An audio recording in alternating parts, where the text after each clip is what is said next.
Hola, bona vesprada. Volia fer este vídeo un poc diferent al que és habitual, aprofitant ara este temps lliure i per desconnectar un poc del tema del coronavirus. Primer que res, així tot, lamentar aquests casos, sobretot alguns que sé que esteu veient-me, que ha faltat un familiar i no podeu estar en el soterrar, encara que no té res a veure amb el virus, però per les circumstàncies no podeu estar. I aquestes persones que teniu algun contagiat o esteu contagiats, lamentar les circumstàncies i esperem que dins del possible siga el més lleu possible. I aquest vídeo volia fer-lo un poc per a canviar el tema, complir una promesa que vaig fer fa temps, que era parlar de la interpretació de somnis, i tindre clar que no anem a fer-ho des d'una part màgica, sinó des de la part psicològica. Respecte tota aquella persona que puga basar-se en una interpretació màgica o mística, però no és el cas que ens du a este vídeo. Si era el que esperàveu, ho lamento molt, ja podeu deixar de veure el vídeo perquè anem a fer-ho des de la part psicològica. I comencem amb la primera part. Bé, primer que res anem a parlar un poc dels mites que envolten el tema de somnis. No anem a enfocar-ho, com he dit, des de la part màgica. Hi ha una part màgica que creu que en el món oníric es pot connectar amb els morts i a través dels somnis es comuniquen amb la persona i li transmeten missatges. Evidentment és una creença que hi ha. També tenim altres, com que és una manera d'entrar a un món també on se pot preveure el futur i se pot avançar coses que van a passar. És una altra percepció que es té, o inclús el famós, hi ha molta gent que es dedica a fer diccionari de somnis, on dius, si somies tal, vol dir tal, si somies que te cauen les dents és que un familiar va a morir pronte. Hi ha moltes corrents màgiques que es dediquen aprofiten sempre aquesta aura mística o aquest envoltori que han tingut els somnis, dotant-lo d'una càrrega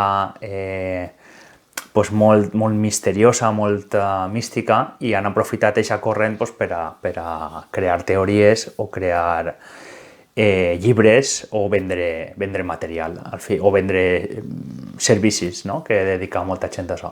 Respecte a tota la gent que li serveix aquesta part i a lo millor troba un benestar, però no és el que em du a mi avui així, i jo vaig entrar des d'una part psicològica, així que continuem amb aquesta part.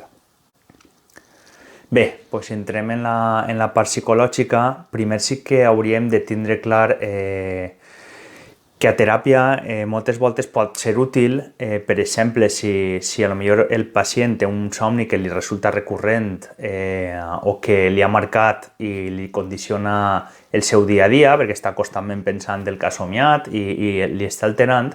En aquests casos pot ser útil interpretar el somni. Sempre hi ha que l'única persona que pot interpretar el somni és la que ha somiat aquest somni.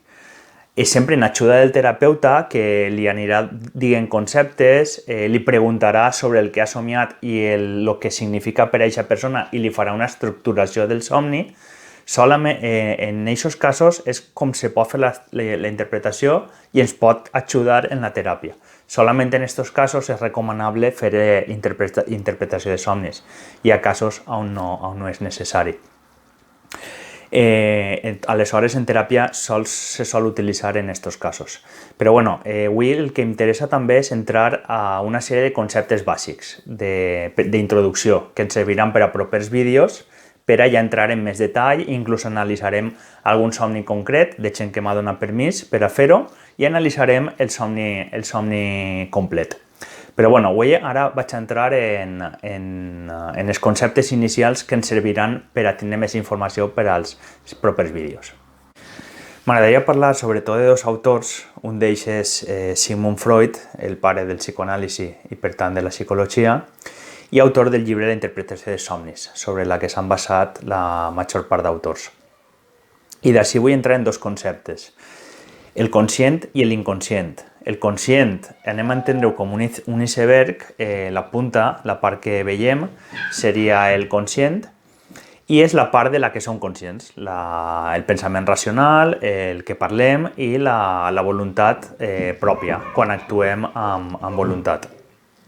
Després tindríem l'inconscient, que seria la part de baix de l'iceberg, la que no se veu, que és la que guarda des de sentiments de repressió, de por, d'angoixa, entre d'altres, i que condiciona la nostra forma d'actuar sense que ens adonem.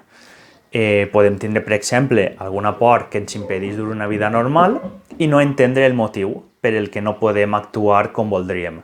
Aleshores, coneguent aquesta part inconscient, ens pot ajudar a superar aquesta por i millorar. Un altre autor del que volia parlar és Jacques Lacan i de com ens deia que l'inconscient està estructurat com un llenguatge. Aleshores, coneguent a través de la teràpia a aprendre el llenguatge que té el nostre propi inconscient, ens pot ajudar a millorar i a tindre un benestar.